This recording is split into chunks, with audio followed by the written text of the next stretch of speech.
Yes, Mr. Barrington. Obliged, my lord. So we had just seen what I refer to as the excursion in the law in Newron. Yes. I can leave that where it is.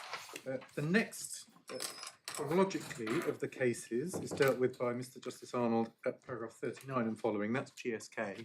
I don't propose to show you that in any detail. The only point I make about it is this is another one, a bit like the adjuvant, a bit like the excipient case. This was a case where without the adjuvant, the vaccine didn't work, but the adjuvant was nonetheless not part of the product. That's all I propose to say about that. I don't understand that to be controversial, but I say it's all of a piece with the theme that I'm drawing from this law. So I propose to skip that one and Forsgren, not because they are problematic, but so they don't disagree with what Mr. Justice Arnold says about them, and I can't really draw much else from them than he has. So, my lords, if we could turn to paragraph 55 in the Abraxas judgment. That's on bundle page 27.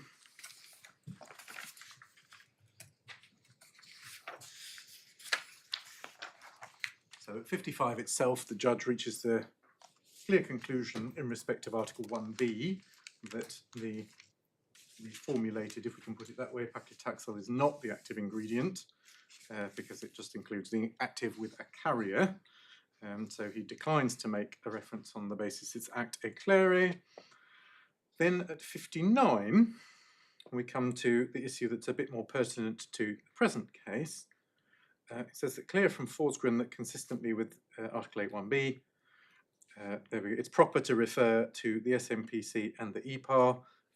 As I said earlier, I'm not taking a point on that. It's fair to note, I think it's at the base of this paragraph, in fact, the controller did in that case have as a respondent's notice point that the hearing officer could simply have looked at Article 1 on the front of the MA and said, it says what the product is and that's the end of it.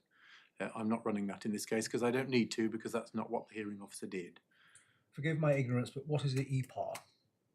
That's another document in the regulatory dossier. I am not going to pretend I remember from the top of my head. Those behind me might do. Its assessment report is the AR, and European is the E, and I can't remember if P is pharmacological or something like that. But I'm sorry for such an approximate answer. But for my lord's purposes, it's one of the key documents in the regulatory dossier. The short point, there's nothing between us, as I made clear this morning, on this in the present case, because the hearing officer did look at those materials. He did go further than just page 1, and so I don't need to raise that point. So I say nothing about it in either direction. Then to paragraph 62 here. This is the analysis on the 3D point, which is the more pertinent to present considerations. Unclear, he says, how far Newron goes. Essentially, things are a bit confused by this excursion, so I need to ask another question. I don't mean to be disrespectful by putting it informally, but my lords can see what's said there. The question that my lord, Mr. Justice Arnold, referred is set out below paragraph 62. Effectively, can a new formulation amount to a new product? Yeah. And that was answered in the negative by the CJEU. I don't propose to show you it. Reformulation was not a new product, so this is yet more consideration being excluded from what the product means that isn't just what the product is. Right, that's it with Abraxas, my lord. So we just need to look at Santen now, which was not available to Mr. Justice Arnold because it's a later decision.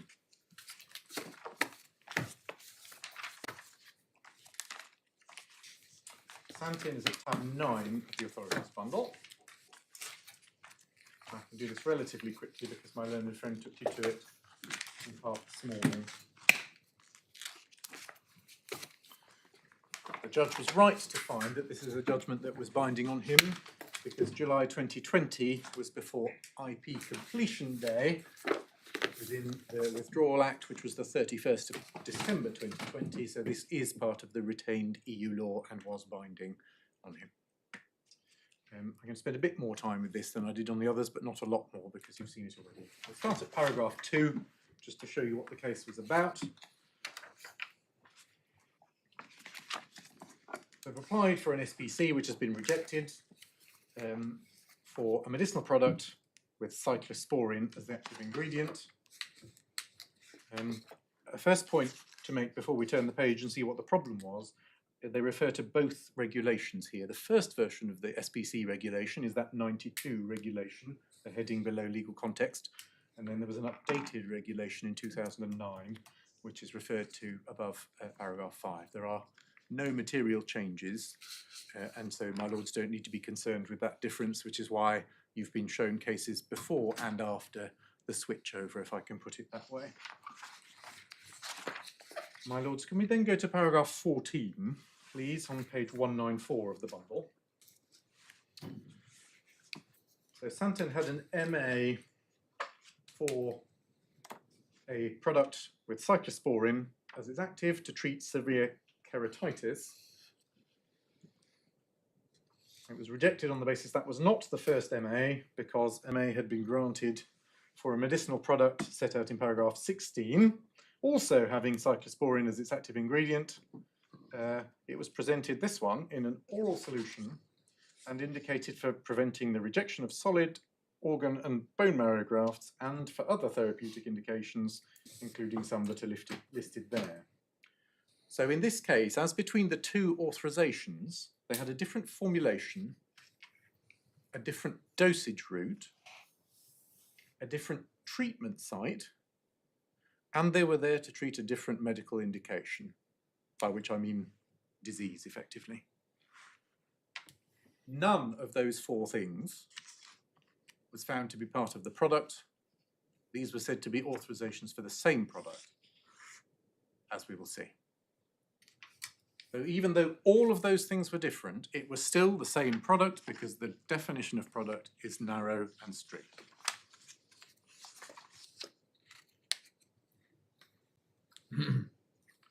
Paragraph 18 refers to the fact that Newron seems to have rode back on the earlier law, and this is what gives rise to some of the confusion which has led to the reference. Those are obviously my words and not the court's, but that's effectively what paragraph 18 says. We then go to paragraph 32 on page 197, which is the start of the substance of the decision.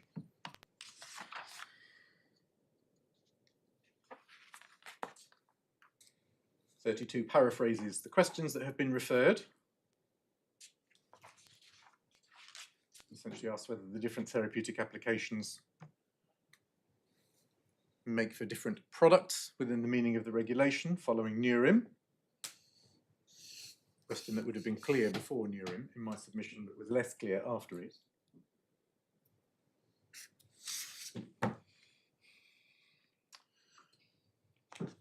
(37) then says, in order to provide a useful answer, it's necessary to examine whether this 3D must be interpreted, meaning an MA must be considered to be the first MA for the purposes of that provision where it covers a new therapeutic application. So that's reformulating the same thing.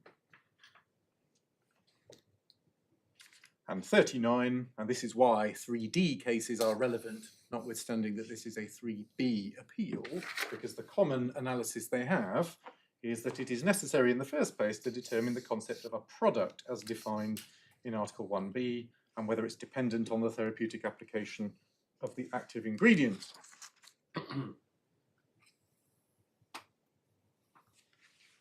40 to 42 then goes on to say that it's all about what the active ingredient is.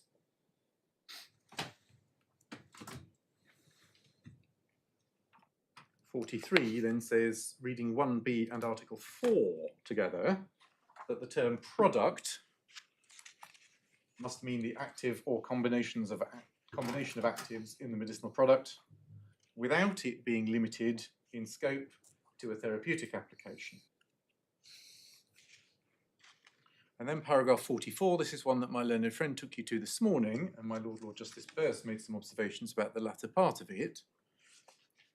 And that, in fact, is the part that I'll take you to now. It's the sentence beginning 3 lines down. It follows that the term product within the meaning of the regulation is not dependent on the manner in which the product is used, and that the intended use of the medicinal product doesn't constitute a decisive factor.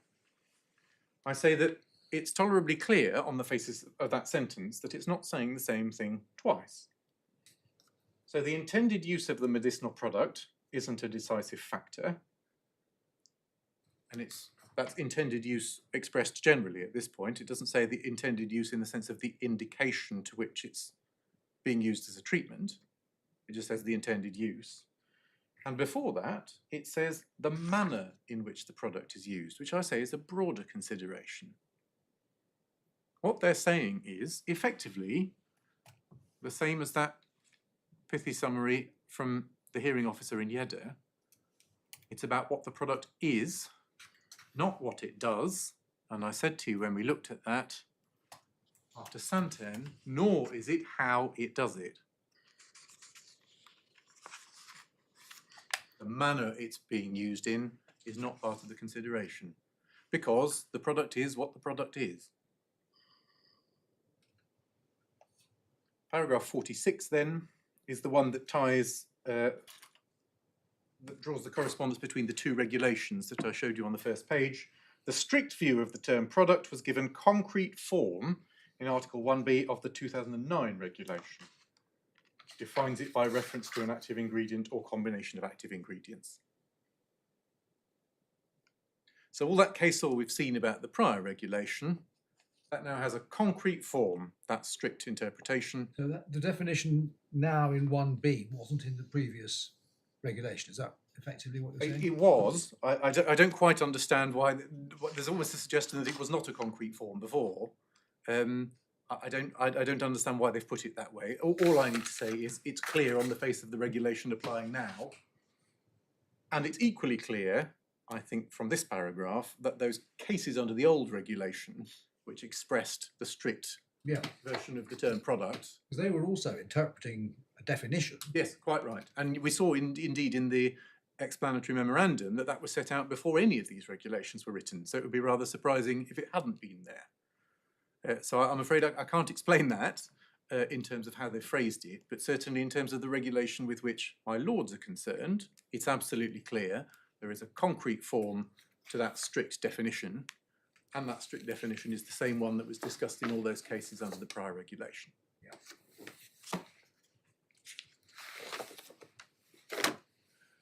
47 is then effectively the dispositive paragraph, not formally so.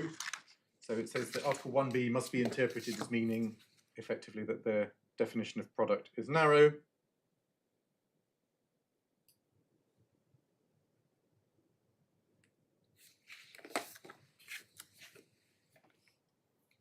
'51 then makes reference to the reference judgment in Abraxas, which I've mentioned.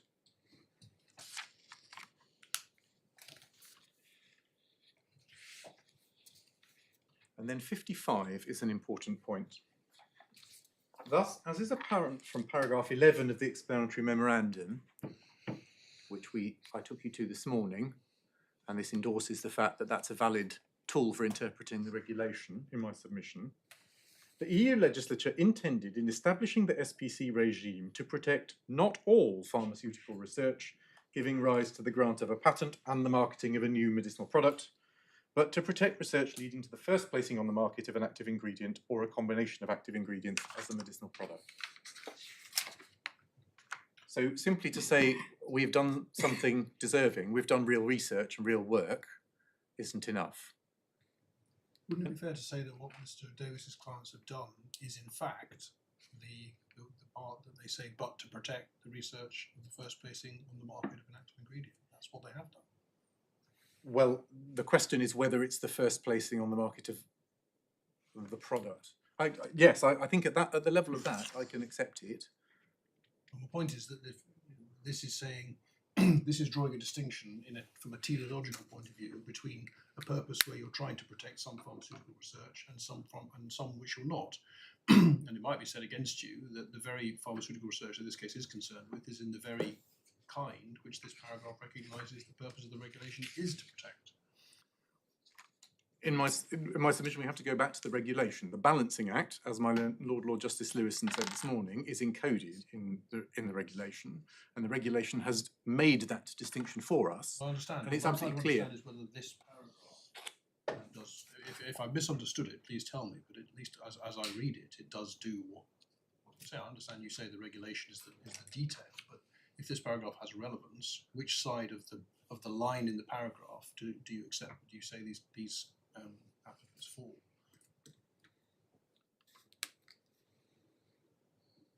In respect of the product that they have authorised, I think I would accept that they fall on the good side of the line here. But that's not the end of the inquiry. The question is, do they have a patent that protects the product they've authorised? And the product that the patent protects and the product that the authorisation authorises are not the same. So they're not entitled to an SPC. So all I seek to, I hope that's a direct answer to your question, it's meant to be, all I seek to extract from this paragraph is to say it was nowhere meant that all deserving research should attract SPC protection, and so the task for my lords, and indeed for those whose judgments you're reviewing, was not to say, have these people done some real work, because if they have, I'd better give them an SPC.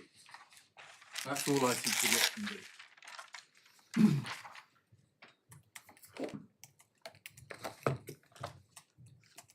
Paragraph 59 is the next one I have a mark next to.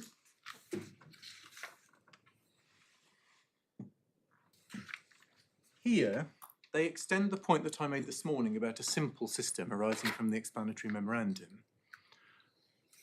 I pointed to that very much in the terms it was put there as making it easy for the offices that have to implement it, questions of resources and difficulty and so on. But here there's another side to that simplicity where they say, well, if we don't have a strict and simple rule, there is far more scope for divergence as between different national offices in applying a fuzzier rule. That's paragraph 59 of the decision. The introduction of a distinction between different therapeutic applications without that concept even being defined in the regulation could lead national offices to adopt complex and divergent interpretations of the condition laid down in that provision. So what I understand this to be saying is an obverse part of the simplicity requirement. It's not just about making life easier for the offices, it's about ensuring that the offices all do broadly the same thing.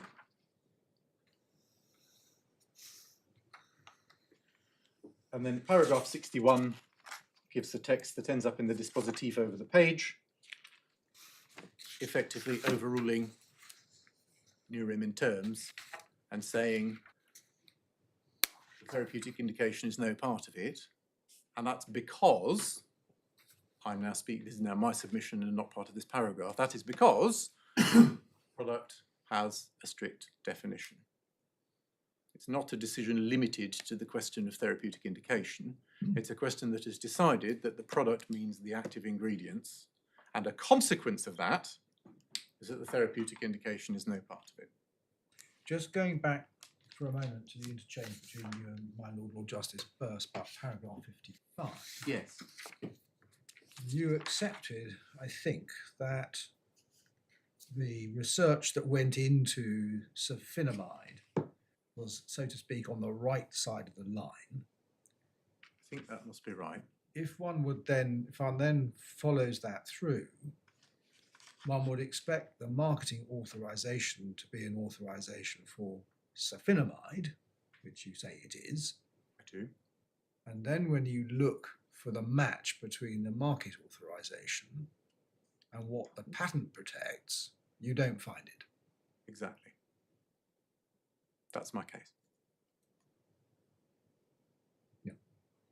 And what the patent protects for the purposes of this appeal, somewhat unusually in an SPC case, is the thing that's fixed. Because that is the thing that's fixed in the sense that it's been conceded, well, not conceded isn't the right word, it's been accepted, it's been said throughout that the product is the triple combination. Yeah. Often the dispute has been the other way around in these SPC cases where people talk about the scope of the patent, and that has been argued about. This isn't that case. The scope of the patent for our purposes is agreed. Yeah. There's two different things going on, aren't there? I mean, the scope of the patent is agreed, no one's disputing it, but to some extent what this is really about, if you look at it in a different way, is the question of whether it's really accurate to describe the administration of sulfonamide as an add-on to patients who are already getting L-DOPA and EDI elsewhere as a combination of those three drugs. That's certainly part of the analysis, yes, absolutely. Given the simplicity of how this system is supposed to work, I'm not sure that I would embrace that as the appropriate approach that the office is supposed to take when faced with an SPC application. Certainly that is an issue with which we must grapple while we're discussing this case. I accept that absolutely, yes. And that is grappled with in the judgments below, as my lord has seen. What's not in dispute is that if a trade rival to Newron was to start selling sulfonamide under the marketing and doing the things which the marketing authorization authorizes, of course you can't do that in fact because Sure. No, I understand. For different reasons, they would infringe the patent. That's not in dispute.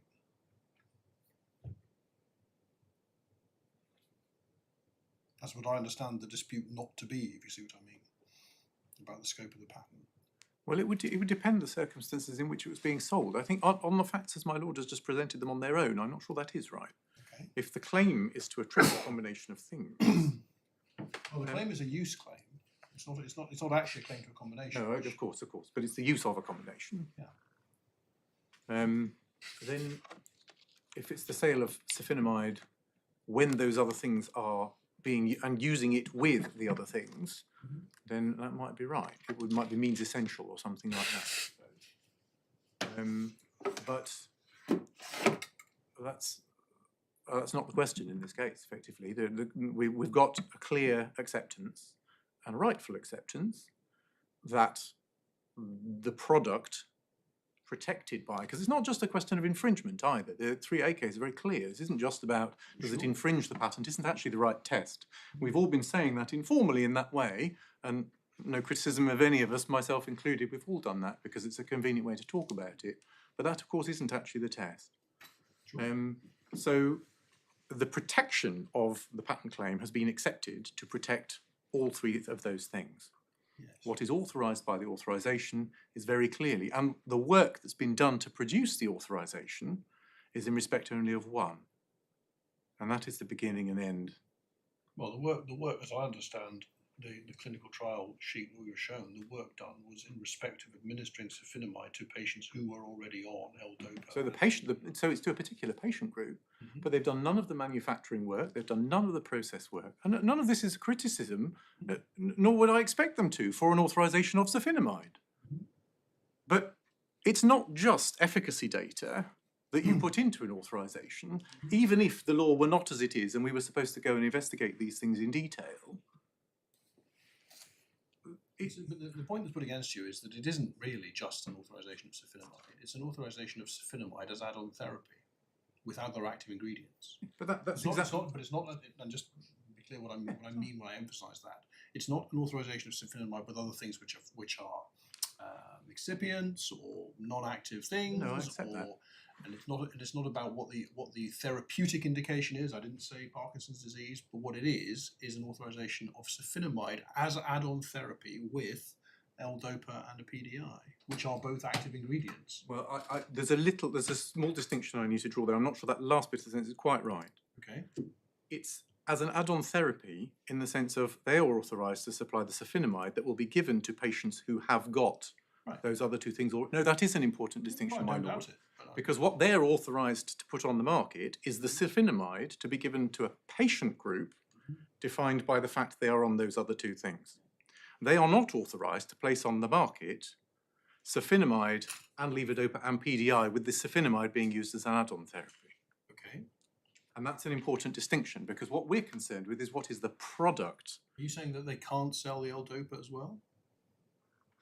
I don't recall that being in that's not the question. The question is what the marketing authorization... I think it is what you just said. You maybe just got No. I said what the marketing authorization authorises them to do. Yes. I didn't say the only thing that they're entitled to do for other reasons. The question is what does the authorization authorise them to do?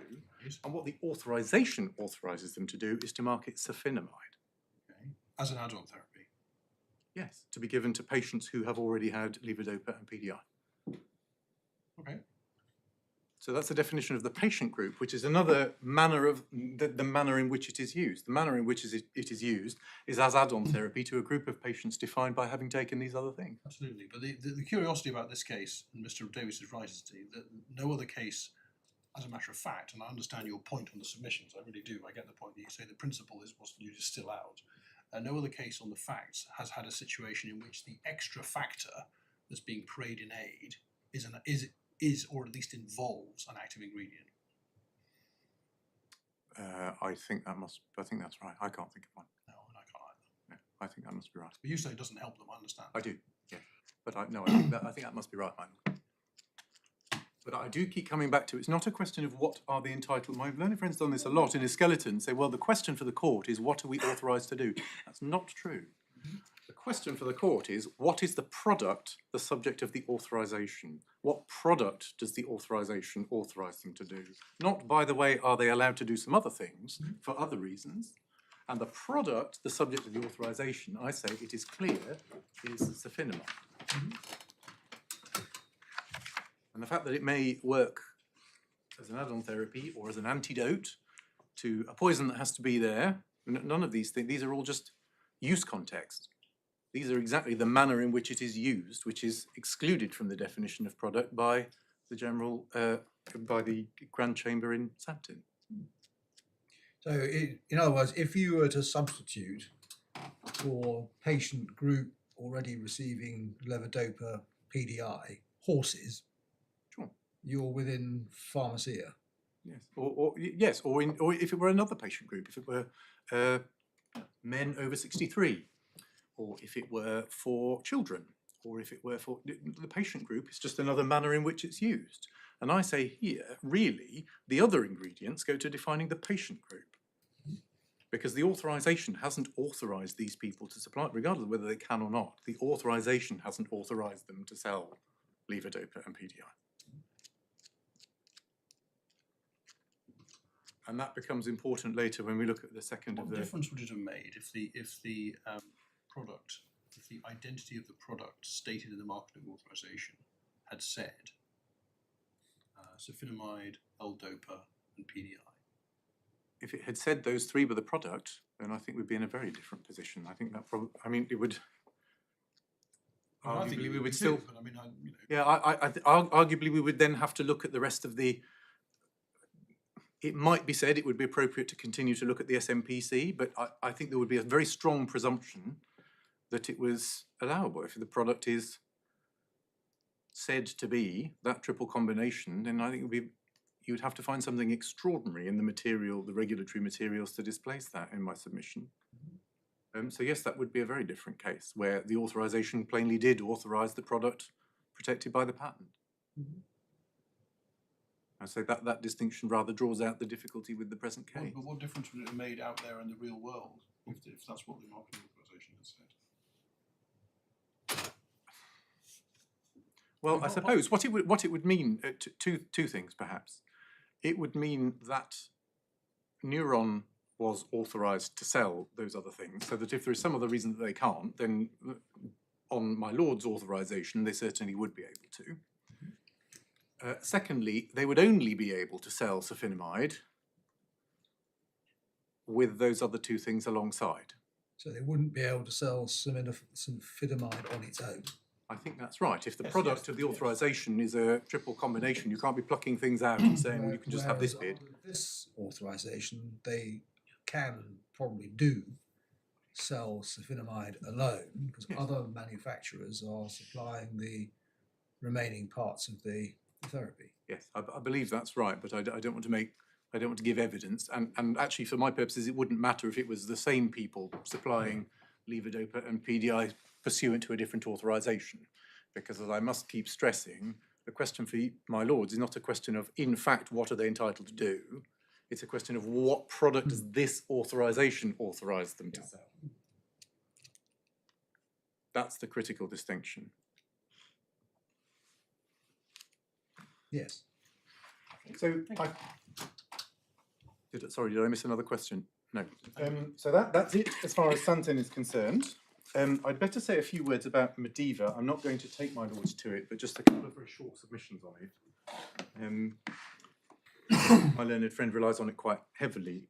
In short, I don't agree that this is an effective antidote to my learned friend's difficulties, and I can express the reasons why pretty shortly. The first point to make, I don't think we need to turn this up now, but I'll give it to you for my Lord's notes. I agree with what the judge said about Mediva, which was at paragraphs 11 to 12, and that's page 35 of the bundle. The last point he made there, in particular, is an important one. I'll tell you what it is. My learned friend has spent considerable time on the Advocate General's opinion, but as he rightly said this morning, a lot of the Advocate General's opinion didn't make it into the judgment. So we've got to be very cautious as supposing that those were the reasons of the court when the court hasn't said so and hasn't, for example, referred to the Advocate General's opinion and approved those reasons in some way, which they sometimes do. In addition, of course, you've got the Grand Chamber's judgment in Santen some years later. So even if Mediva did work to do away with the strict definition of product, which I don't for a second accept, but even if it did, the Santen judgment would trump it in terms of law anyway. Finally, and importantly though, Mediva just doesn't establish what my learned friend needs it to, for a reason that my Lord Justice Lewison drew out to some extent from my learned friend this morning. Mediva says that if your MA authorises you to place on the market a combination of actives protected by the patent, it doesn't matter if the authorisation allows you to market that combination alongside other actives as well. So, as my Lord put it this morning, if you're selling A and B, it doesn't matter if your authorisation allows you to sell A plus B plus C. And my Lord Justice Lewison drew out from my learned friend this morning this in terms of what's protected, in that a patent for A would stop the sale of A plus B, but it's not symmetric because a patent for A plus B wouldn't stop the sale of A. But the asymmetry is also there if one looks at it from the regulatory angle.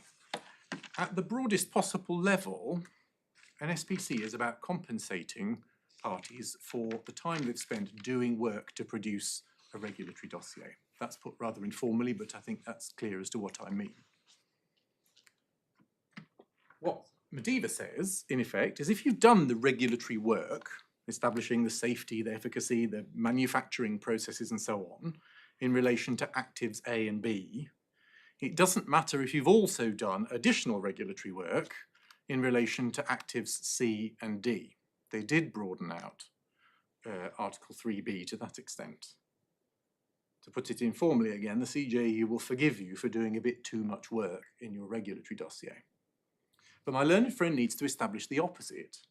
In his case, his client hasn't done work to establish the safety, efficacy, manufacturing processes and so on for levodopa and PDI. So there's an express finding which isn't challenged, that Annex 2, which is the one going to all the manufacturing processes and so on, has no mention of those two substances at all.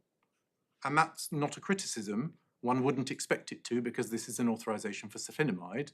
So the thing that they produced manufacturing processes and safety data for in that respect is sulfonamide.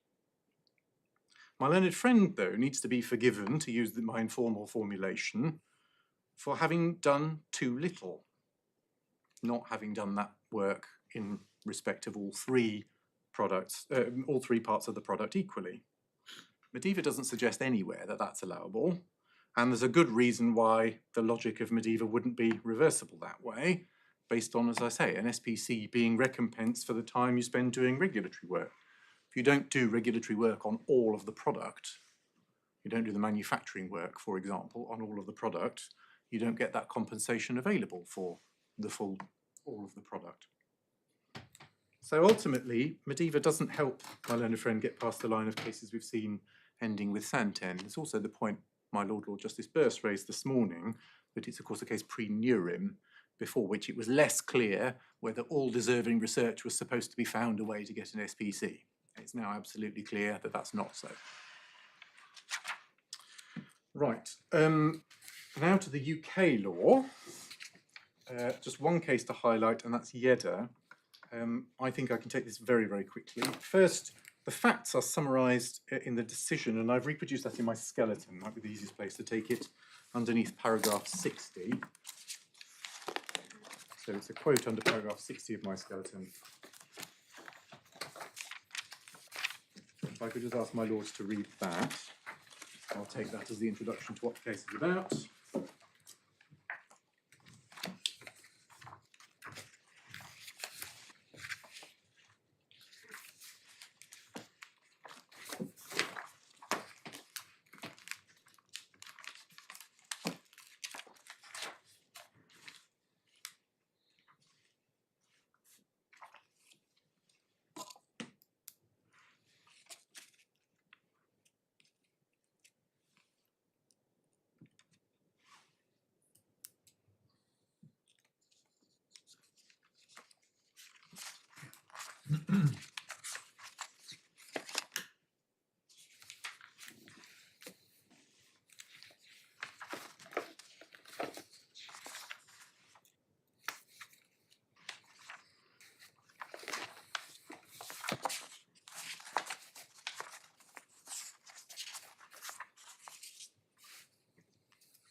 Yes. So my short submission on this, and I'm just going to point out some paragraphs very briefly. My short submission on this is that it was right when it was decided, and it would be right if it were decided this way today. Following Santon, I say it's clearer still that the law is as my lord understood it to be when deciding this case. Paragraph 19 is the one where that pithy expression of one must focus on what the product is, not what it does, comes from. It's on page 230. With then reference to Takeda and MIT. As I say, Santon is clearer still. Paragraph 21 shows the parallel between this case and the present, which is why the hearing officer was right to have reference to this case in my submission.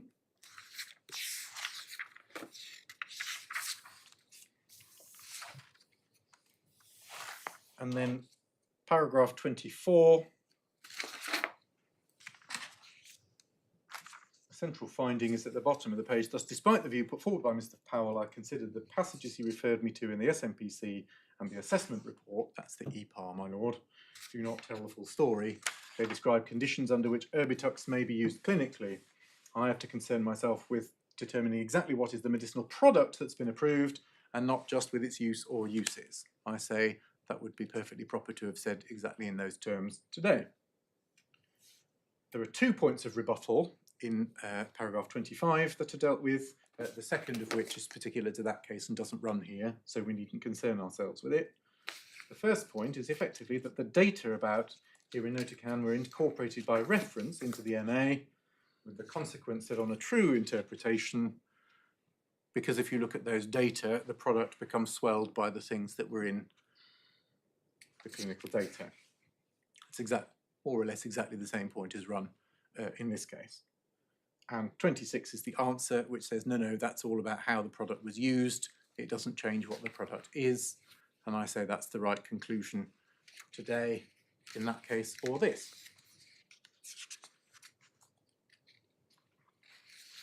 And so with an eye on the time, I propose to leave it at that.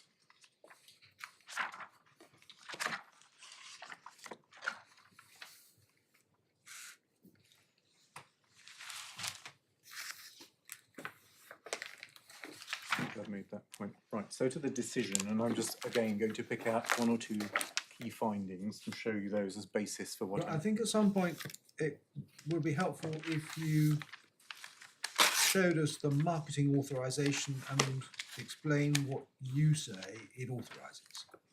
Fine. That, in fact, I'll do that with reference to the decision as well, so that we can do that now, actually, my lord.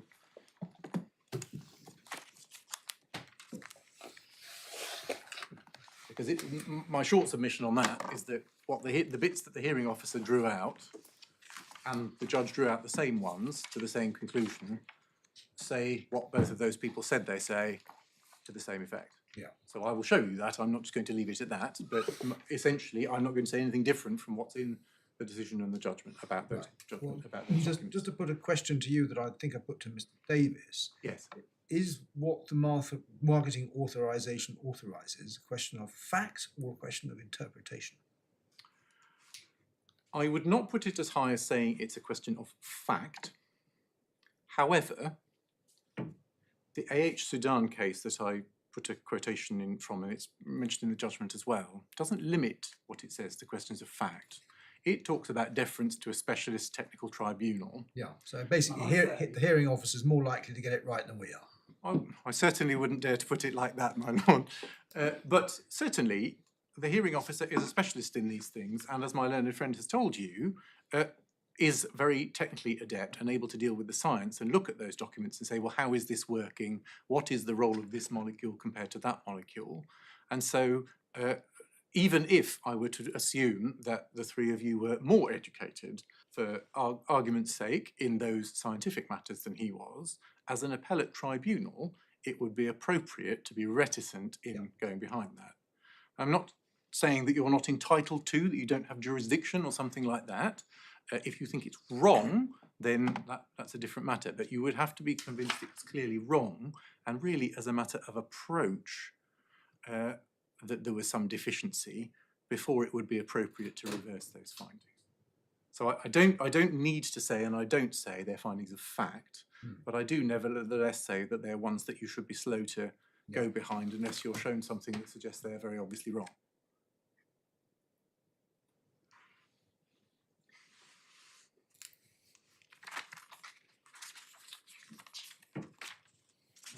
So to the decision, I think we can start at paragraph 16, where the hearing officer, sorry, the decision is at tab 11, excuse me. Paragraph 16 is on page 130. He correctly characterises the issue in the case.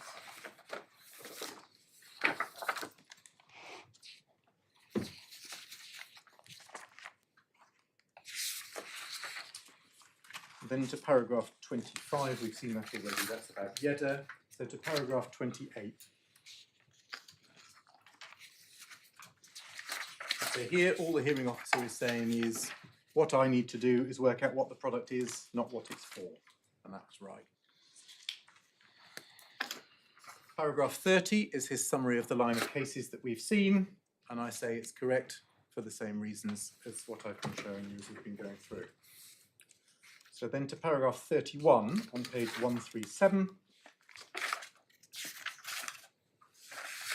Says what he's got to do now is to identify what is the active ingredient or active ingredients in the medicinal product covered by the marketing authorization. So I look at the marketing authorization now. And this is where he looks at the various bits of the marketing authorization. So the answer to the question put to me by my Lord Justice Lewison a moment ago, what do you say about these regulatory documents? The short answer, without meaning it to sound flippant, is this. Paragraph 34, he says, well, look at the title. A decision granting marketing authorization for Zadago, that's the brand name, sulfinamide, a medicinal product for human use. So the medicinal product is sulfinamide. He explains that there. Then he looks at the MA decision itself. First of all, its recitals, which again repeat the medicinal product Zadago sulfinamide. That's the product comprising the single active ingredient that's met the requirement under the relevant legislation to be approved.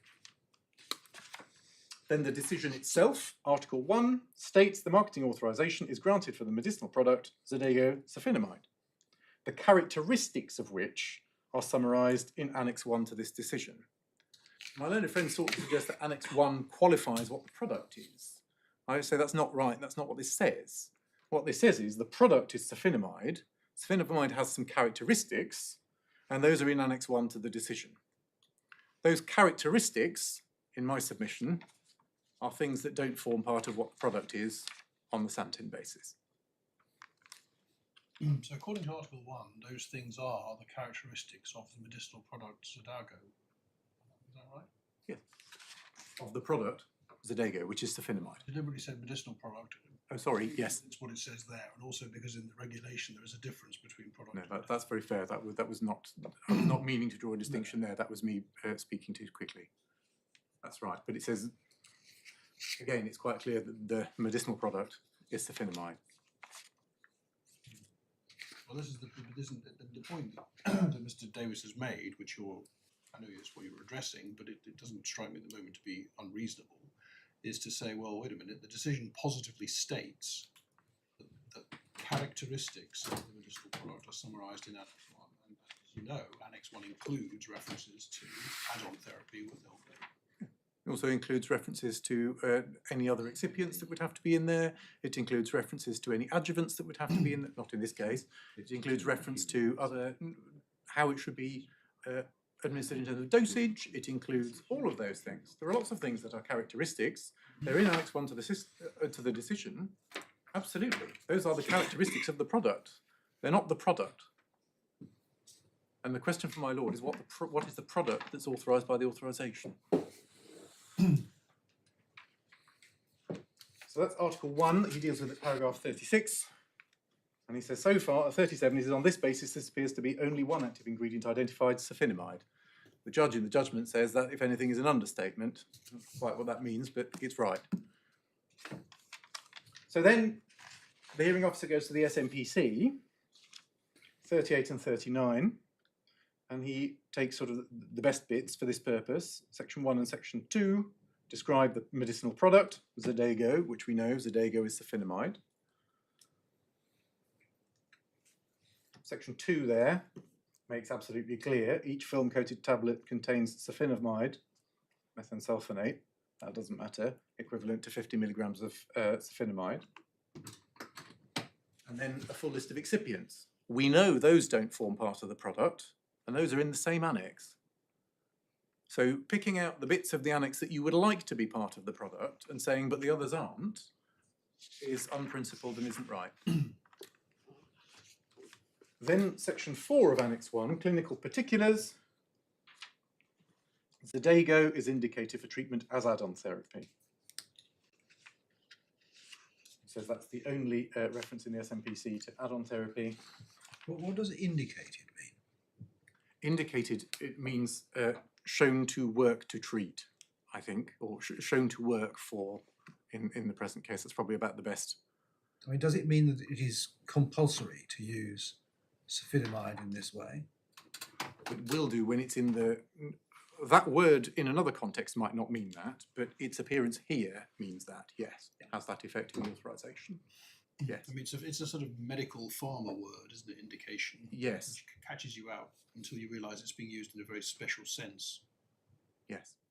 It often means, but doesn't only mean, the disease. But indicated here obviously doesn't. For present purposes, the answer to your question is yes, it means what you've asked. In another document that had nothing to do with the marketing authorisation, that doesn't necessarily mean the same thing. But here, that's the effect of this, at least.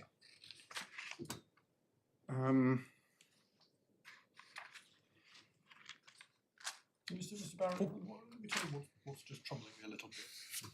It's just focusing for a second on the distinction between medicinal product and product. Yes. Okay. What the marketing authorisation says is that the medicinal product, characteristics of which, is that the characteristics of the medicinal product are summarised in Annex 1. And then you showed us bits of Annex 1, Zodego, the name. Unquestionably, it seems to me, the excipients, for example, which are not set out in words, but they're listed as a reference in 2, are part of the medicinal product. That's how the difference in the definitions in the regulation distinguishes between medicinal product and product. Yes. So excipients are in the medicinal product, but we know they're not in the product for the regulation. And one reason why not is because they're excipients. They're not an active ingredient. Yes. But the trouble is, and the use in the sense of being a therapy, Parkinson's disease is not part of the definition of product, even though it's referred to in the medicinal product. But my lord, would you mind speaking just a little bit louder? Beg your pardon, but we know that Parkinson's disease is not part of the definition of product for all the reasons we've been discussing. But the one thing that is also mentioned here as part of the definition of product is another active ingredient, actually 2, but one of them is levodopa. So here is an active ingredient which is referred to expressly in the definition of medicinal product in this authorisation. And Sorry, where are you looking at where the others Para are? 4.1 under para 39 of the decision. Yes. And there it is, levodopa. Now that's an active ingredient, and it's part of what the marketing authorization expressly states as the characteristics of the medicinal product. Now, at least as far as I'm aware, there's no other case in the world of SPCs where an active ingredient which is part of the medicinal product has not been said to be part of the product. I'm not clear that 4.1 says this is the clinical particulars. Yes, which These is are the part of therapeutic indications. Indeed, and 4.1, unless I'm misunderstanding it, it's part of Annex 1, which the marketing authorization states in terms is the characteristics of the medicinal product. Summary of product characteristics is the Annex 1, so it includes a lot more than that. What it says, the characteristics of which are summarised in Annex 1. It doesn't say that everything in Annex 1 is a characteristic of the product. No, it's a characteristic of the medicinal product. That's my point. My point is that, at least as far as I can see, it's accurate to say that the medicinal product, the characteristics are summarised in Annex 1, includes a reference to levodopa, the medicinal product. The question then is, does that mean because it's an active ingredient, it's legitimate to regard it as part of the product? Now, I know you say the answer to that is no. I get that, but it isn't something. I understand the point now. I think the answer might come from the next paragraph actually, because it says then further emphasis are made as follows in the section. There's a special warning. Dopaminergic side effects, safinamide used as an adjunct to levodopa. So what it's making clear is that the mention of those other active ingredients is describing how the safinamide is being used. It's being used in people who are on those other active ingredients. No, I get that. We all know what's going on, but I suppose my question could be this. Do you accept that it would be accurate to say that levodopa is mentioned as a characteristic of the medicinal product in this marketing authorization? I'm not sure I do accept that. I don't think everything in the summary of product characteristics can properly be described as a characteristic of the medicinal product. Okay. Everything, the other way around is true. Everything that's a necessary characteristic of the medicinal product is in the SMPC, but the SMPC also includes some other information, for example, about how it's used. Right, but that's okay. And I say this is part of that. In terms, at the top of page 139 of the bundle. Is there any authority that how something is used is not part of the definition of medicinal product?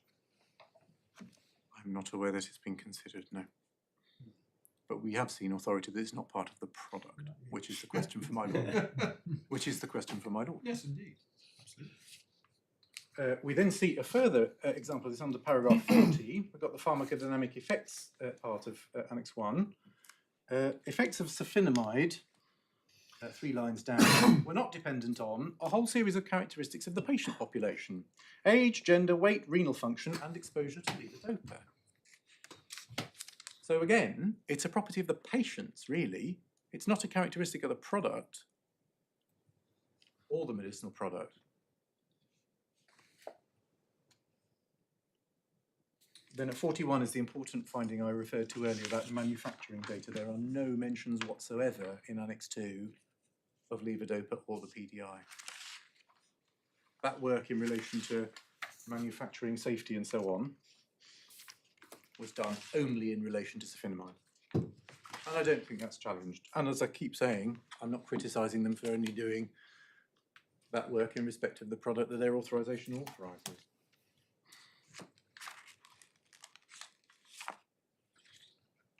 Going to paragraph 46 of the decision, just jumping ahead with an eye on the time.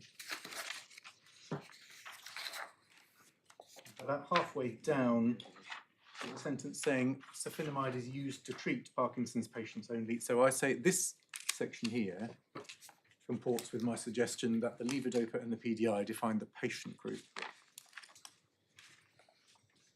and not the product or the medicinal product.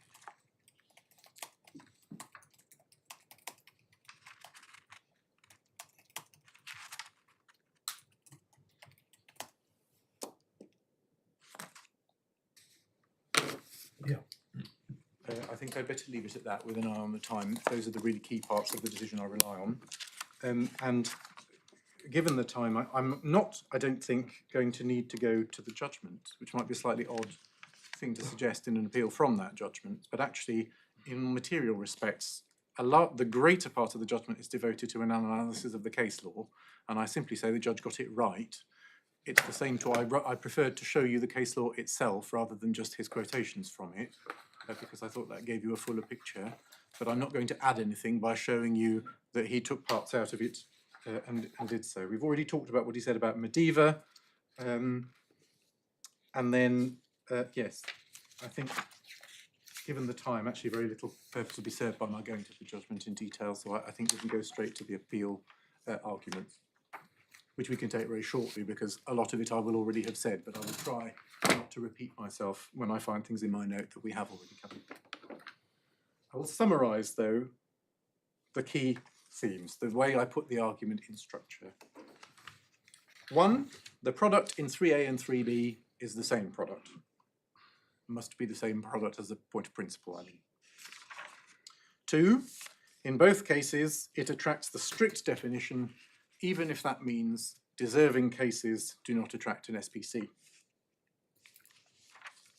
3, in particular, the definition of product doesn't include any consideration of what I'm calling the use context, including the indication, the mode of administration, or any other substances that the patient group might have taken, or be given at the same time, indeed.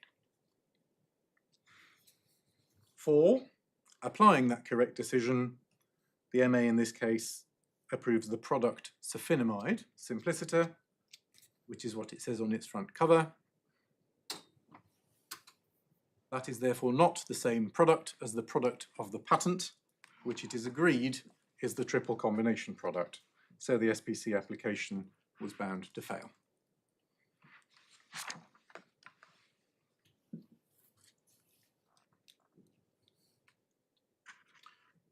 In my written arguments, I used another example deliberately divorced from being similar to the facts of this case to try and test my learned friend's broader approach to what the product means. I used an antidote to mercury poisoning. The point here was compound X is, let's say, a treatment for mercury poisoning.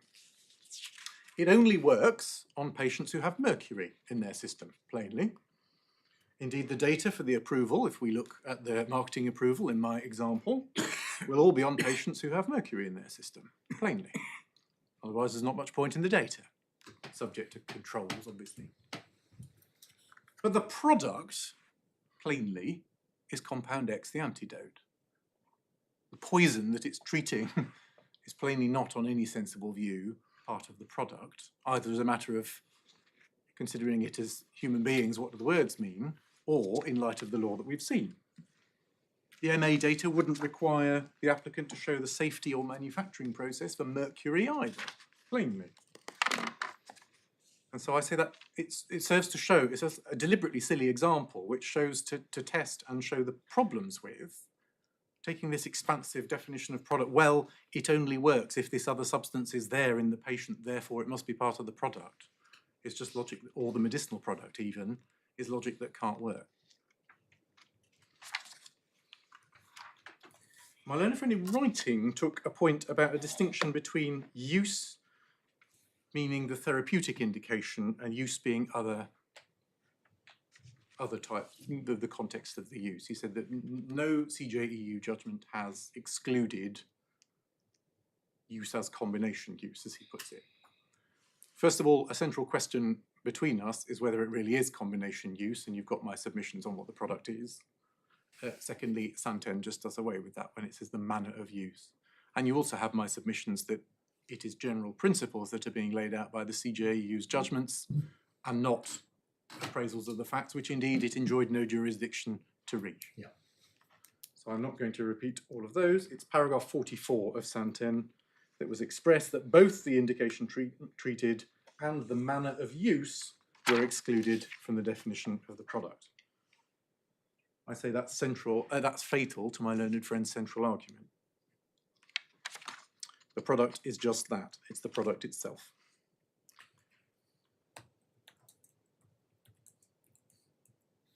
I think I've covered most of this point, the manufacturing work not done, so I'm not going to do that again. So to the second basis for refusal, we can get a judgment for this, actually, the judge's judgment. So that's at tab 8, paragraphs 51 to 54. He dealt with this very quickly. I'll ask you to read those in a second, but before I do, my Lord Justice Birss asked my learned friend this morning, is it really right that the PDI is an active ingredient? I can fully well, I'm completely candid, I can fully well understand why that question was asked, and the only response I can really give is that it was accepted at all instances that those 3 active ingredients comprised the product protected by the patent. So I don't think it's really open to my learned friend now to run an argument criticising either the hearing officer or the judge for taking that to be so. That's recorded in the judgment and in the decision. But I can fully understand why the question was asked. That's not meant in any way to be a facetious answer, but I think it is a dispositive answer on that point. Dispositive in the sense of this is still live. Paragraphs 51 to 54 then. Could I just ask you to read them? I think that's quicker than me paraphrasing them. In fact, 51 and 52 will do.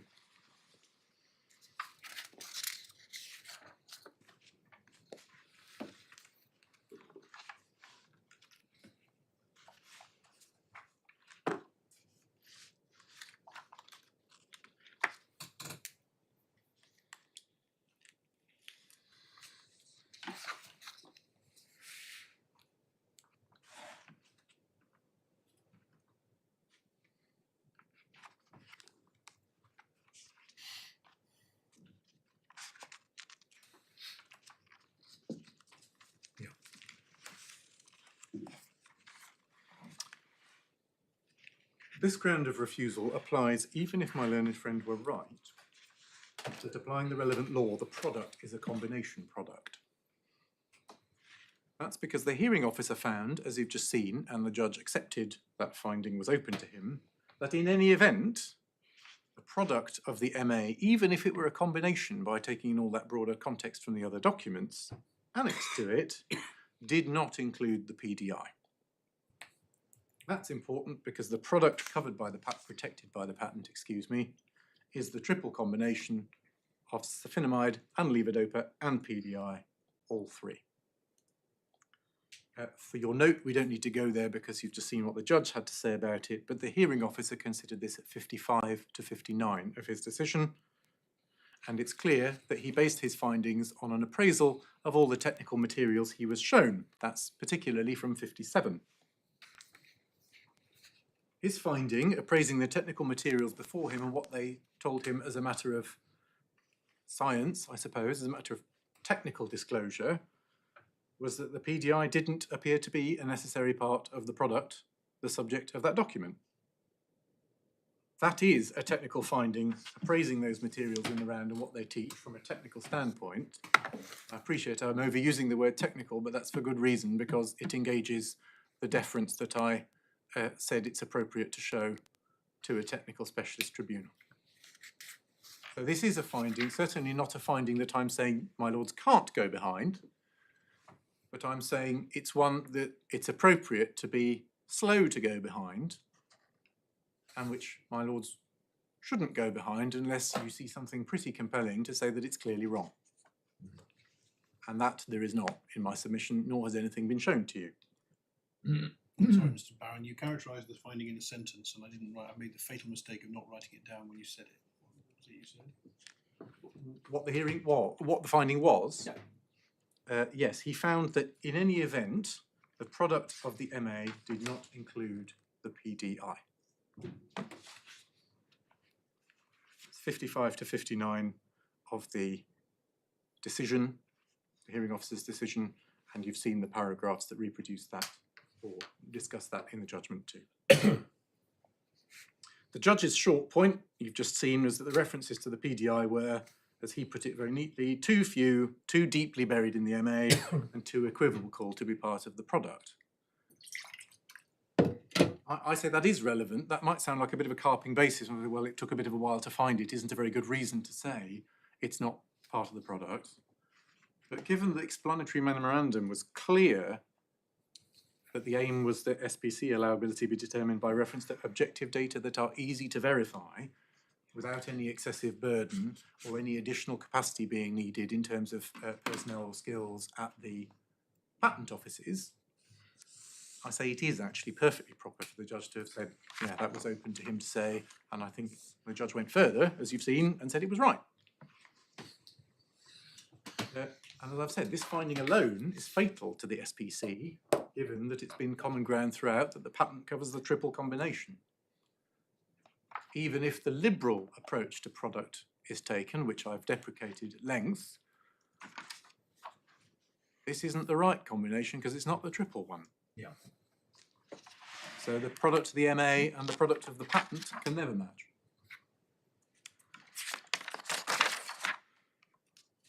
That we've covered. Right, so finally, a word about some policy considerations, and I can do this very shortly. This engages the 2 points in my respondent's notice, and you will have seen in writing that I have made a plea for some help with a particular procedural question. I've set the 2 policy points out in writing.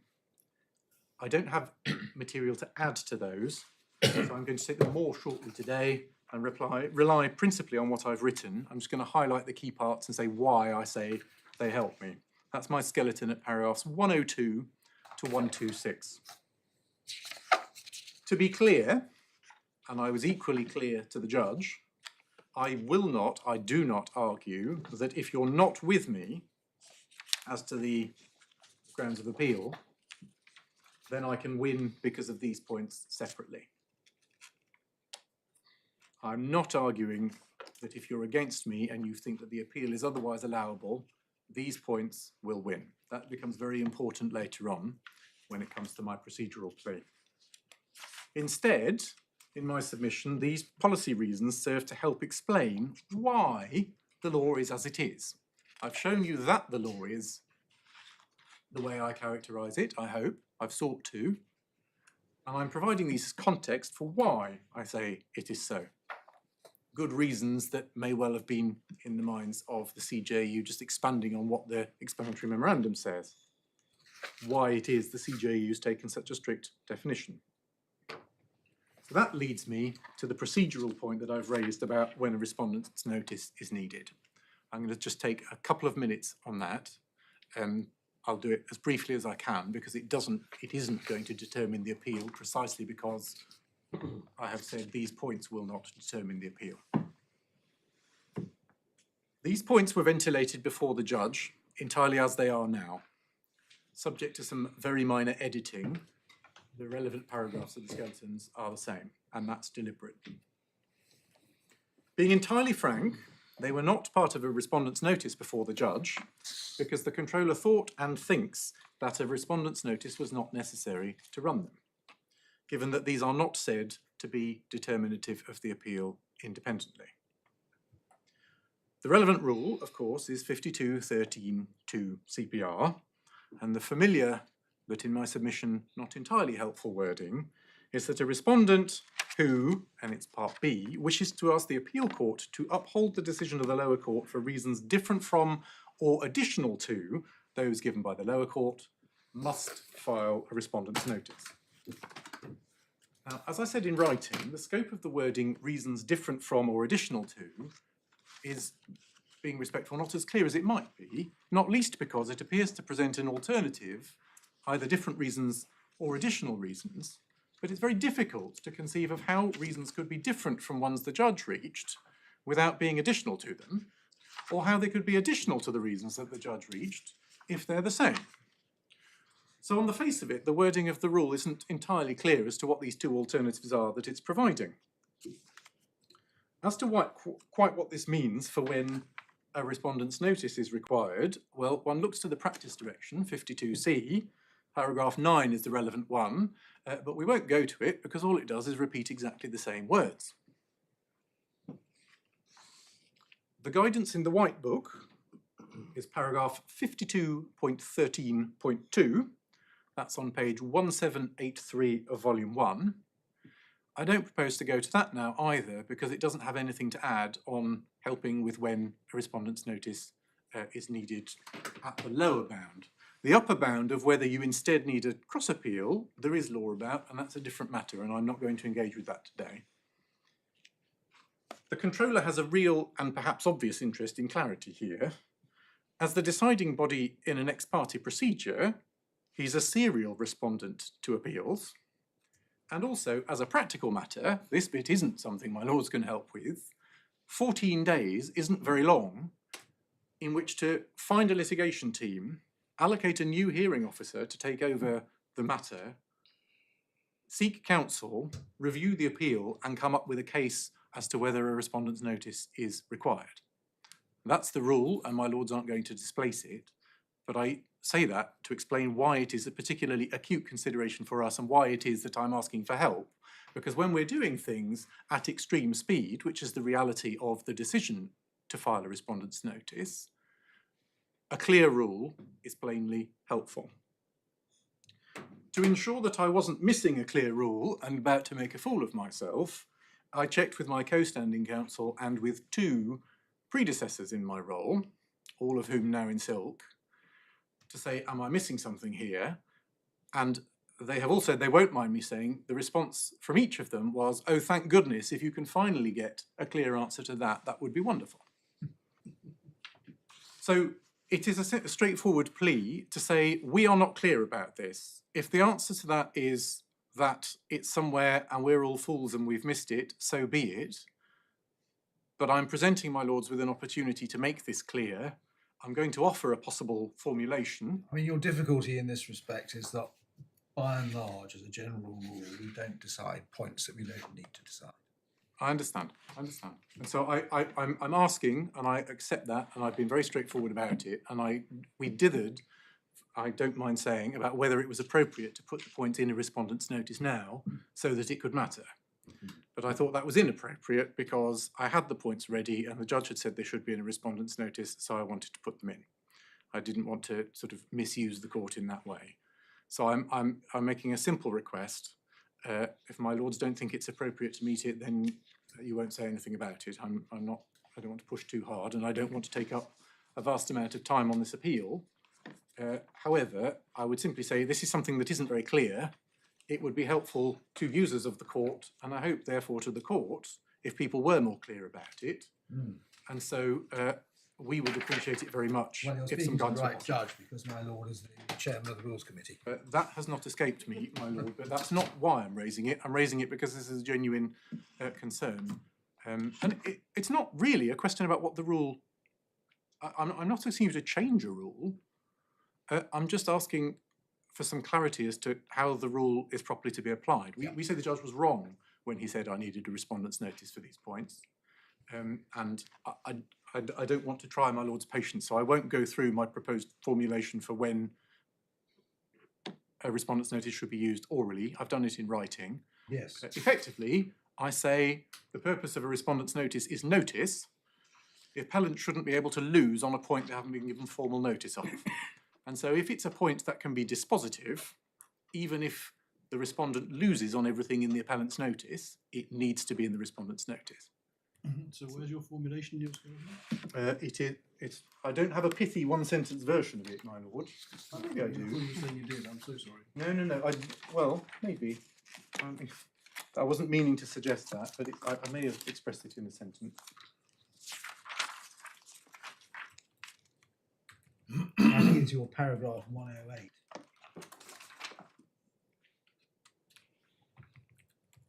Yes. Yes. I think that's right, Manuel. Thank you. So I say the point of a respondent's notice is to give notice.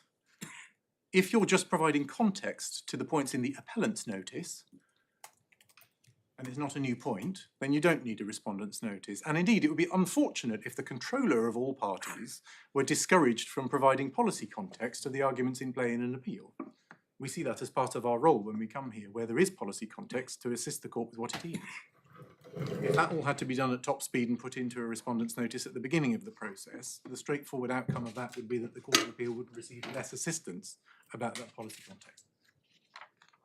Anyway, I've tried, and I accept fully, my lord, that this is not... The other problem, of course, is that the rule applies to all appeals, irrespective of whether they are personal injury cases or tax cases. Yes, quite. I mean, that point goes both ways, of course, because that's an even better reason to be clear about what the rule is, given that it's so ubiquitous in my submission. So I don't want to make a big deal out of this. It doesn't matter, and I accept that fully to this appeal. But I've made a request. I hope that that's not tried the patience of the court too much, and if it's possible to assist, we'll be extremely grateful. That's all I need to say. So to the 2 points themselves, and I can do them very, very quickly. The second, I might just rely on what I've said in writing. The first point is the operational point. My learned friend says, oh, well, the UK IPO just needs to find the resources to do the things it needs to do. Well, that's obviously right as far as it goes. If we're mandated to do something by the regulation, then we must direct resources so as to do it. But when you're seeking to understand the terms of the regulation, to interpret the regulation, it's in the context of an explanatory memorandum that was concerned to ensure that excessive resources weren't required. So where there's one interpretation which requires an in-depth examination looking for a handful of references in a dossier, well, in a file that was more than 6,000 pages in this case, I say that's a prima facie unlikely interpretation of the regulation. And this is just to explain our policy concern about the extra resources that would have to be devoted. It goes no higher than that. The second point, this is at 118 to 126. There's a further possible complication for allowing an SPC in a circumstance such as the present. My learned friend says he's not aware that it's ever happened. Those behind me tell me that it has, rarely. It's something that doesn't get published. This is where, on lapse of an authorisation, the SPC is terminated by the office of its own motion.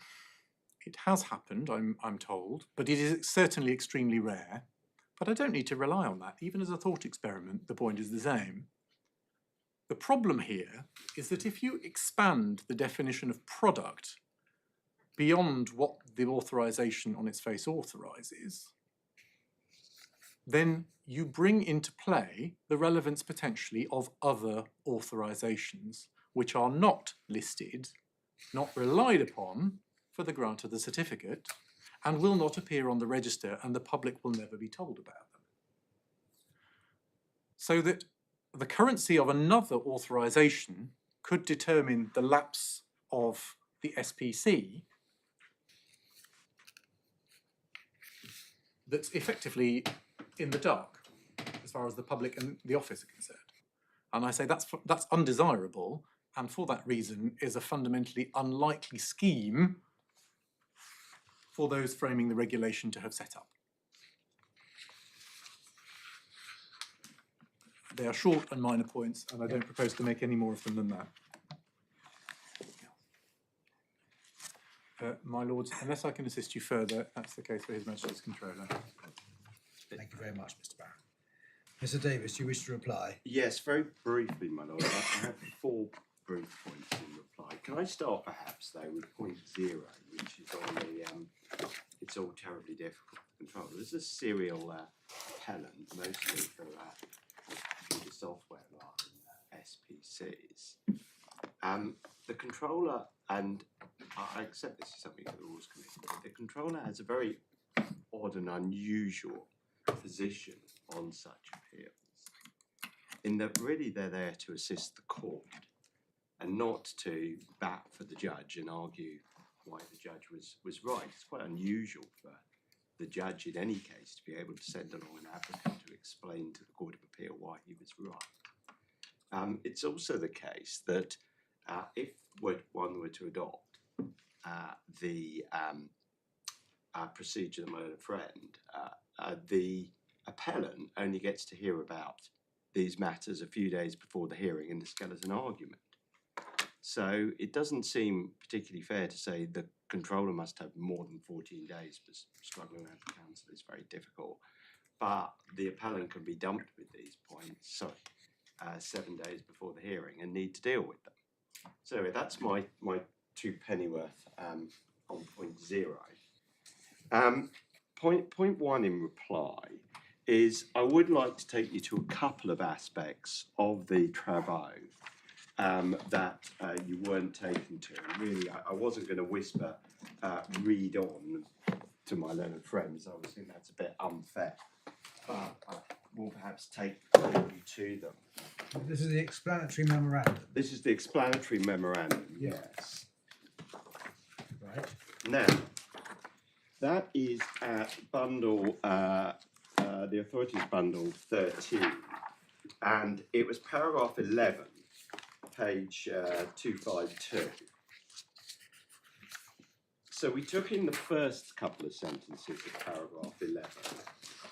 Proposal for regulation, only new medicinal products, does not involve granting a certificate for all medicinal products that are authorised to be put on the market. Only one certificate may be granted on any one product, a product being understood to mean an active substance in the strict sense. Now he stopped there, but reading on, minor changes to the medicinal product, such as a new dose, the use of a new salt or ester, or a different pharmaceutical form, will not lead to the issue of a new certificate. So just pausing there, that is definitely precursor for the exclusion of new formulations, which we later saw the CJEU adopt.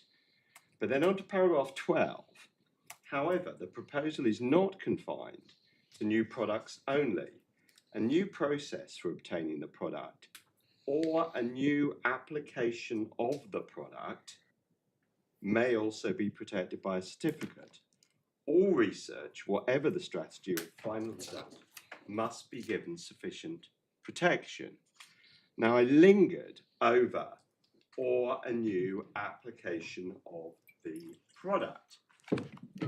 So the explanatory memorandum in my submission clearly did contemplate a broader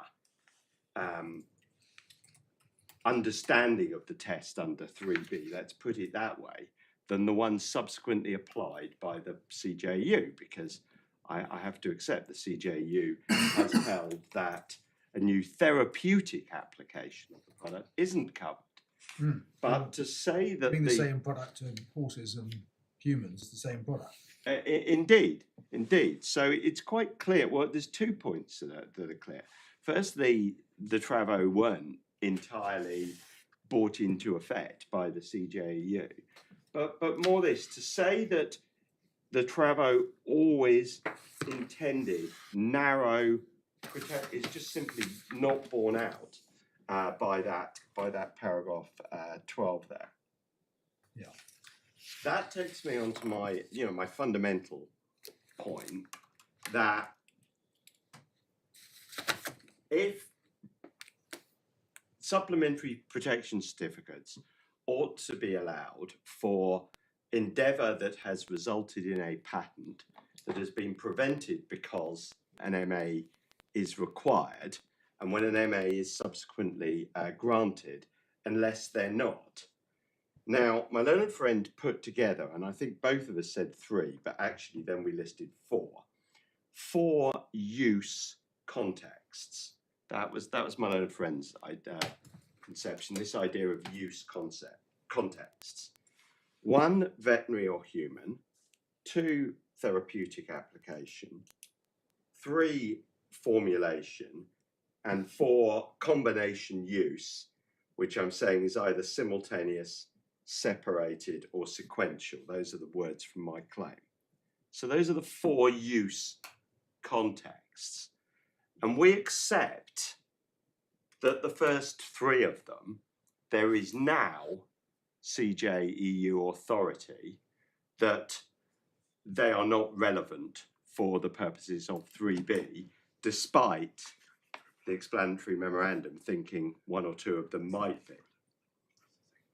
But, and I think your lordships have the point, there is no case law saying case number 4 either fits into this scheme of use contexts, and it's not a decided point, and we say there's no reasoning from the CJEU decisions that copies over from one of the first 3 categories into the 4th category.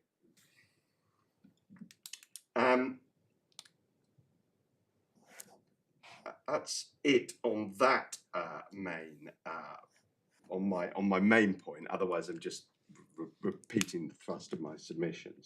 I do want to pick up on a paragraph in Santen that my Lord Justice Birss also picked up upon, and that is paragraph 55 of Santen.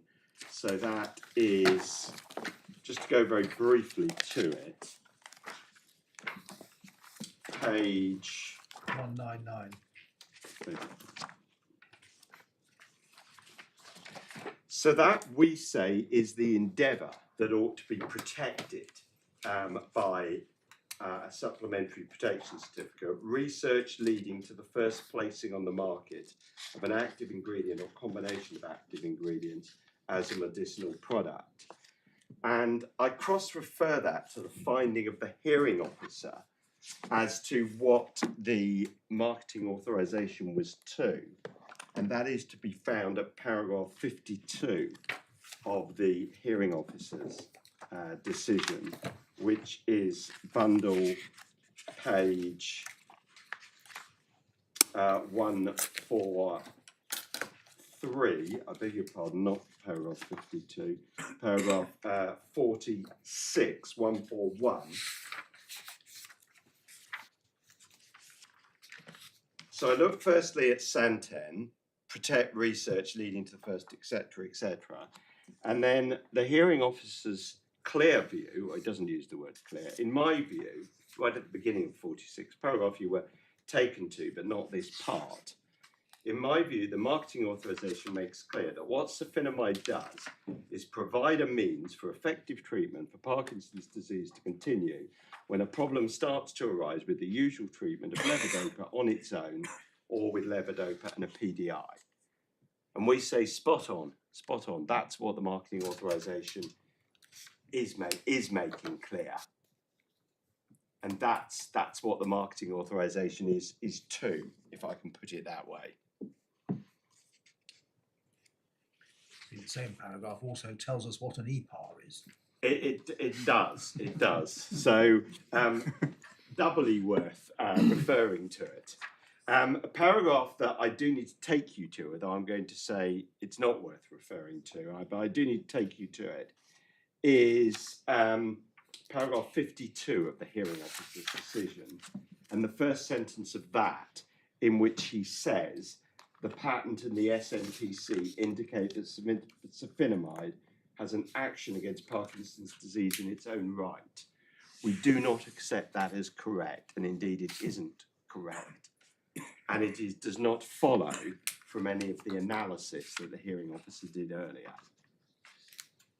Now, I know that one has to be slow to question the decision, but having said very clearly in 46, I've just taken you to, that it's the combination, I have to take you to that and say it is wrong, and it's not supported by anything he says earlier.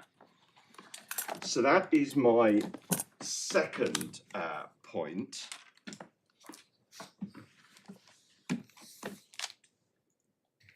My third point really is just to take again a point I put in my skeleton but may not have expressly addressed you to, is this idea of an add-on therapy. There's two ways of doing it. One is by way of a dosage regime which has to be adjusted because of the dosage that the patient is on, first of all. That's called a fixed combination.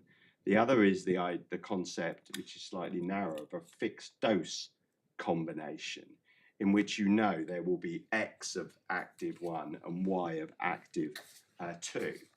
Now, in a fixed dose combination, you would be able to, assuming you get a license from the first innovator, to put the formulation potentially in the same pill, put them in the same box.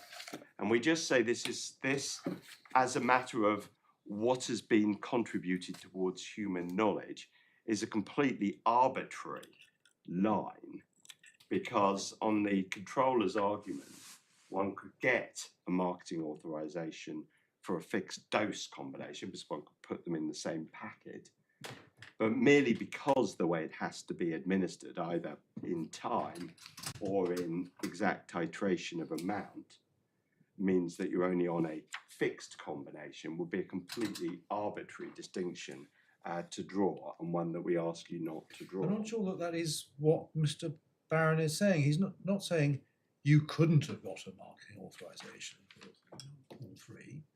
He's saying, well, whether you could or you couldn't, the fact is you didn't. Well, the fact is we didn't. But on what that would allow someone who had innovated a fixed dose combination, they could, and someone who came up with just a fixed combination, or it's got to be put at different times, couldn't. Well, I'm not sure that's what he was saying, and it doesn't arise in this case. So move on. Yeah. No, sorry, can I just, the point you made just makes me remember that I wanted to ask you a question about something Mr. Barron had said.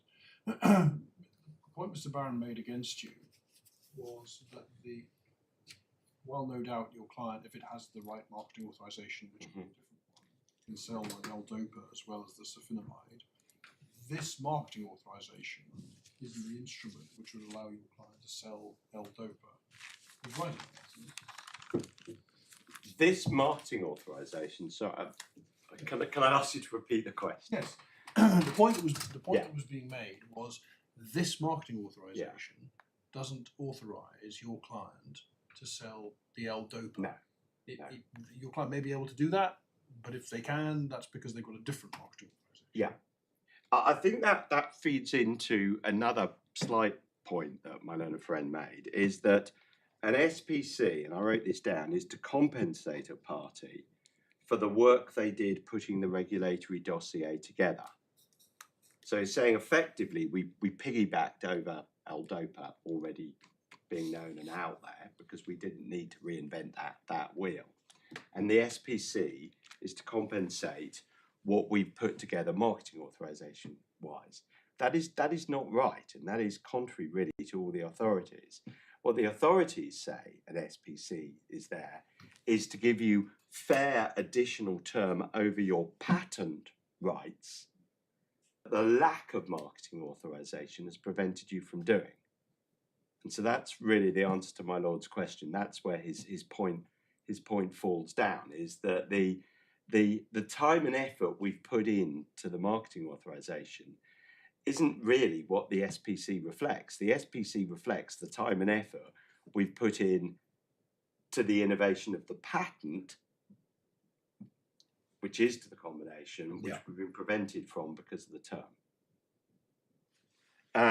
So that's an answer to that. I think that's probably answered that was my third point as well, so I don't need to make it again. And finally, on the PDI, I'm not sure if anyone addressed their minds as to whether the PDI itself was inactive or not, over and above the lever being a delivery method to the levodopa. Our point on this is really quite a short one, piggybacking off the back of paragraph 52 of the judgment, and the High Court judgment. The learned judge looks at, in paragraph 52, towards the end of the paragraph, he says the existence of such references, that's to PDI, once found, does not mean the product of the MA is the combination of sulfonamide with both levodopa and PDI. It merely means one possible use of sulfonamide is as part of such a combination. And he goes on and says, I do not accept the appellant's submission as containing that the MA contains an unspoken but vital requirement that the PDI must always be used in all cases. Now, the case, leave aside what I was and wasn't saying down below, or whether or not I was misunderstood. Before this court, we're not saying that it's vital that you must overturn that finding and it's vital that a PDI is used. We're merely saying that if the MA authorises both use with and without a PDI, then what it does is authorise use of levodopa with a PDI, and that's all we need. The fact that it authorises other things as well doesn't matter. So that sort of last hurdle, we say, if we get there, we do get over it. Can I assist your lordship further? Thank you very much. Mr. Barron, I think I ought to allow you to say something short on paragraph 52 of the hearing officer's decision, because that's a paragraph that didn't appear to be challenged before Mr. Davis's reply. Yes, indeed. Well, the short points on this are, first, I do say it's somewhat unacceptable for this to be raised in the reply speech on a second appeal, but in any event, the short answer to it is it's a technical finding that's entitled to deference for the reasons that I said earlier on. So without some compelling reasoning why it's wrong, which isn't my learned friend saying in his reply speech, by the way, we think it's wrong, and nothing else, I say you should be reluctant to go behind it, and that's as much as I need to say. If I may trespass for another 30 seconds on paragraph 12, which had not come up of the explanatory memorandum, it doesn't say what my learned friend suggested, and that's all I wish to say. So paragraph 12 of the explanatory memo is page 252 of the authorities bundle. I just read it out to you. And he said, the proposal is not confined to new products only. A new process for obtaining the product or new application of the product may also be protected by the certificate. My lords, that isn't saying you can have something that's been authorised newly, that was authorised before. The previous paragraph puts paid to that. What paragraph 12 is saying is, it doesn't matter if your patent claim is not a product claim. So if your patent claim is for a known paint thinner, which has now been found to be an incredible cure for migraine, then the fact that it's not a product claim, it's not a new product, doesn't mean you can't rely on it for an SPC.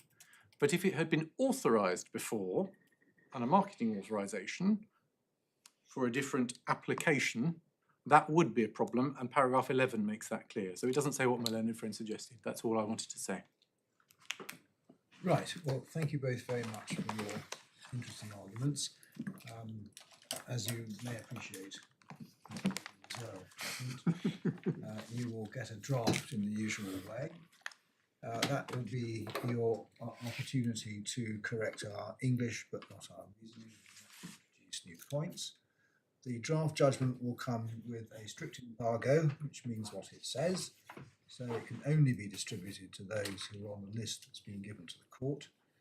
When you have received the draft judgment, we would hope that you would be able to agree an order disposing of the appeal. If you can't agree a form of order, please make short written submissions, and we will make the form of order that we consider to be appropriate.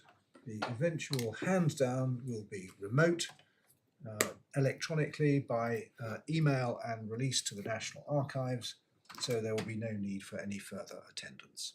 Thank you all very much.